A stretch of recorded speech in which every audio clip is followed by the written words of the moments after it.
Welcome to Quarantine Cooking with Cook Like a German, your host, Chef George. Hi guys, welcome back. This is another one of the dishes I would like to make in honor of my mom. She is a Bavarian, or was a Bavarian. Unfortunately, she died like 2 days ago. And she left me with a lot of memories of the Bavarian traditional cuisine, from knödels and nice roasts and sauces and good salads. And today I want to show you how she always made, from her childhood memories, Bavarian dumplings. I show you, it's actually relatively simple recipes. I think it has to do with in the old days having like leftover bread and what do you do with it. So we don't have Bavarian dumpling bread, but we have Italian rolls. They will work. This is around 2 pounds, a little bit more than 2 pounds of rolls. And it shouldn't be fresh. Actually, when you have something like toast bread or those rolls which get a little bit hard, then they are perfect for dumplings. What you use with them is eggs, petersilie, parsley, ayah, eggs, a little bit flour. The flour is really for the hands to make the Knödel and so they don't stick.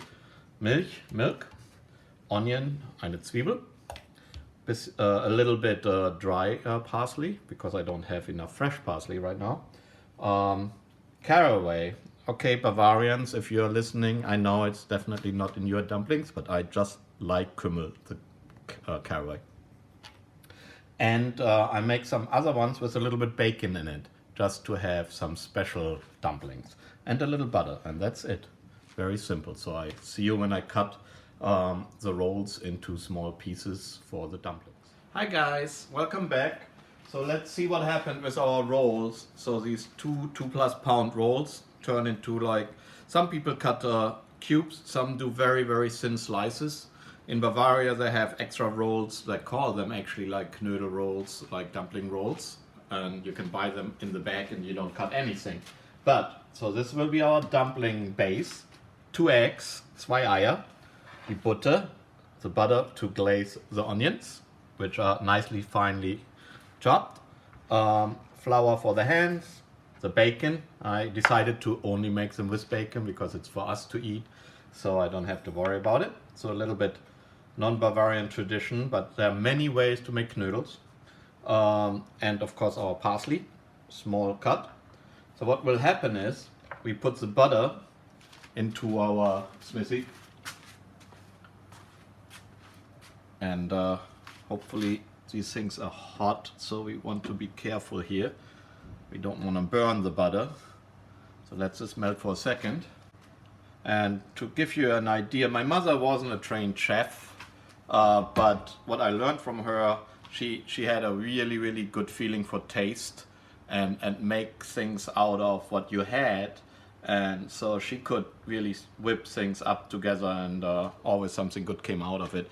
And I'm glad to say that I most likely inherited this from her, the creativity, because cooking is not always like 1, 2, 3 and here's your dish. You can do it so many ways and modify it so many ways as you wish, and no way is wrong, really. Let's put our little onions in here.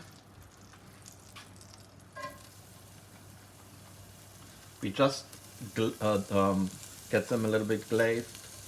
Don't burn them. We are not looking for mashed potato fried onions here, black. I mean, even I love those, but that's for another time. Okay, we add the bacon. Again, not a traditional Bavarian Knödel, but hey, there are many bacon Knödels out there, and I just love it. Okay, let this cook a little bit. Hi guys, welcome back. So our onions and the bacon, they're nicely translucent. I think that's good enough. The heat is off because those pans really stay warm. So we warm up the milk with the mixture, and then the idea is to get everything onto our bread and incorporate the herbs and the eggs and let it sit for around 20 minutes before we make a dough out of it. So here we have to be careful. We want to warm up the milk and onions, but we don't want to burn anything. So I would give this maybe 3-4 minutes with stirring, and then we are ready to transfer it over to our bowl with bread. Welcome back. Now let's see if we can finish up our dumpling. We heated up the milk with the bacon and with our onions. Let's get all the good stuff out because we don't want to waste that. It's better with 2 people if you are not used to heavy cast iron, but we don't want to waste all that. Okay, that goes here. Put this away. All right. So what happens here now is, get the gloves off, put the parsley on, everything in here now. Give it another shot with a little bit pepper and a little bit spicy salt. Now what we're doing here now is we're letting this sit for around 20 minutes to soak. And I throw the egg in a minute. I don't want the egg to be like scrambled egg, so that's why we mix it up a little bit. But the idea is let it soak, and you can always incorporate a little bit more warm milk if you think your dough is getting too dry. If it's too wet, just use a little bit flour, but be careful. If you use a lot of flour, your dumplings will be really hard, and you don't want that. I mean, you want them to have a little bit of softer consistency. Welcome back. So our dumpling dough or rolls and mixture has been sitting for 20 minutes and soaking up all the milk and the onions and the bacon. Now it's time to make out of this here maybe around maybe 8 smaller dumplings. So what we do here is we form the dumplings, and then they will be in hot water. It boils, you bring it down to a simmer, and you let them sit there for 20 minutes. They will be on the ground lower in the pot, and when they rise up, that's normally a sign when they are good. So let's see if we can form it and see how the consistency is. I recommend have wet hands for this. It makes it easier. Let's see. I think that's about right. Let's do it this way. So it should be a nice smooth dumpling. So you don't want to have too many things sticking out and falling apart.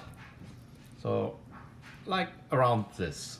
Find it. And so I will make now all the dumplings, and then we come back and I show you how to cook them in the hot water. Hi guys, welcome back. It's not 8, it turns out it's around 10, but we were very close, so it doesn't really matter, it depends the size. Some people like big dumplings, some like smaller ones. So here's the trick.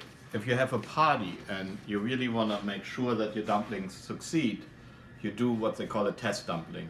Unfortunately, I don't have the patience right now for it, because that means I have to cook one for 20 minutes and see if it falls apart or not. If it doesn't, then I know my dumpling dough is good and I can proceed and make the other ones. Another way to prevent your dumpling from falling apart is actually shrink wrap. You can use a piece of shrink wrap. If you're new to dumpling making, you don't trust your dough, whatever the reason, you can take, which one do I take? Maybe this big boy here. You put it in, just gently shrink wrap the little guy, and let's see how he comes out differently than the other ones. So you can do this with all of them, but I rather don't, so hopefully my dough does not fall apart.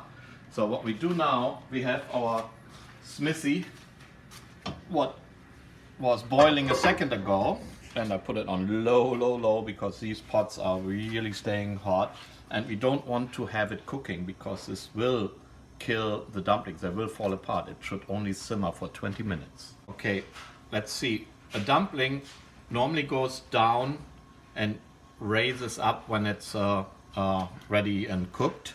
So it's hanging down, and that's just how it is doing it, and hopefully they all will come up. I don't think I will be able to put all 10 in here because it might be crowded. So why don't I do half? So this is the shrink wrap, just to see what the difference is. So we have half of it. I could put more in, but I have 5 more, so I rather don't. I increase it a tiny bit and close the lid, and we let it simmer. Ziehen in German they say. Ziehen like pull. I don't know what the connection there is, but that's what we call it. For 20 minutes, and then we can take it out. It's ready to go to eat then, but it can be also nicely cut and put in a pan to brown it up a little bit. Put it in a soup actually, in slices, and with mushroom soups. The Bavarians do it very often. I love that stuff. You can actually get dumpling soup in Bavaria just only without meat or anything, and it's great. So let's get back in, let's say, 20 minutes.